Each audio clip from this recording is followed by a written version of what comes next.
This is the story of 11-year-old Joshua Andrew Sikes.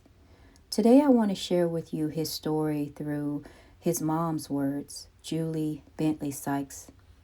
So I want to share with you her statement that she delivered to the Virginia Beach Special Education Advisory Committee in regards to how her son was and what happened to him. So I quote, and what she said is, "Ladies and gentlemen, educators, policymakers, and advocates, today I stand before you to share the story of a remarkable child, a boy whose light shone brightly in a world that too often failed to see how innocent and loving he was. His name was Joshua Andrew Sikes, Joshy, a boy who loved Halloween, pumpkins, and the simple joy of human connection. He was a child whose innocence remained untouched by cynicism, whose heart knew only love, and whose spirit was as pure as the autumn air on the day that he entered the world. Joshy was not just a child with autism, intellectual disability, and ADHD. He was a son, a friend, and a joyful presence who filled our home with laughter, music, and play. He was a collector of dollies, a singer of songs, and a boy who saw magic in the ordinary. His days were spent immersed in a world of wonder and a world where he believed, LOL, dolls were not mere toys, but cherished companions who accompanied him and his little friends through the ups and downs of his challenging life. Despite the love that surrounded him, Josh lived in a system that did not always understand or respect his needs. Like many other children with disabilities, he faced challenges that should have been met with patience, support, and understanding. But instead, he encountered a system that at times responded with force rather than compassion, with control rather than care. He experienced restraint and seclusion, practices that, rather than fostering safety, instilled fear and trauma in the most vulnerable people among us. The timeline of Josh's final days tells a chilling story.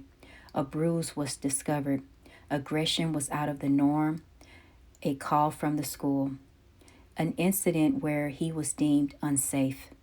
A mother left to pick up the pieces, never fully knowing what exactly had transpired behind closed doors since Joshy was minimally verbal.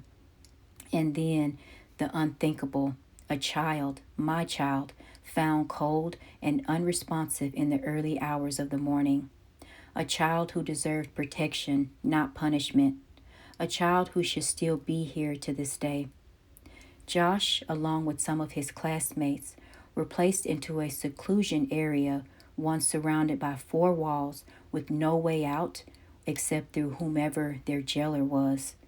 These walls were constructed of a combination of metal filing cabinets, metal bookcases, and a multitude of tie-down straps that would typically be used to secure furniture in the back of a vehicle. The floor had no padding. 2 days after his death, an SECEP employee contacted me sharing photos of the contraption that Josh was placed in. Through her tears, they described how Josh had been placed in this area, which is equivalent to a dog pen, multiple times. On his last day of school, he was placed in there for almost 3 hours, crying, screaming, and lying on the floor, kicking the filing cabinets and that barricaded him from his freedom every single time he kicked. And as he did this, he would slam his head into the concrete wall. I ask you, is this an environment that a child should be placed in? A child who is at school to learn and to have a fair education. Is this right? Just as their neurotypical peers deserve to not be treated this way? This is not just Josh's story. This is the story of countless children across the state of Virginia and our nation who are subjected to restraint and seclusion in schools that claim to educate and nurture them. It is this story of families who send their children to school every day believing that the schools will take care of them. This is a systemic failure. This is unacceptable. This must change. People must answer for their wrongdoings. Today, I call upon leaders and educators and our policymakers to take decisive action. We must demand to end the use of restraint and seclusion in a special education classroom.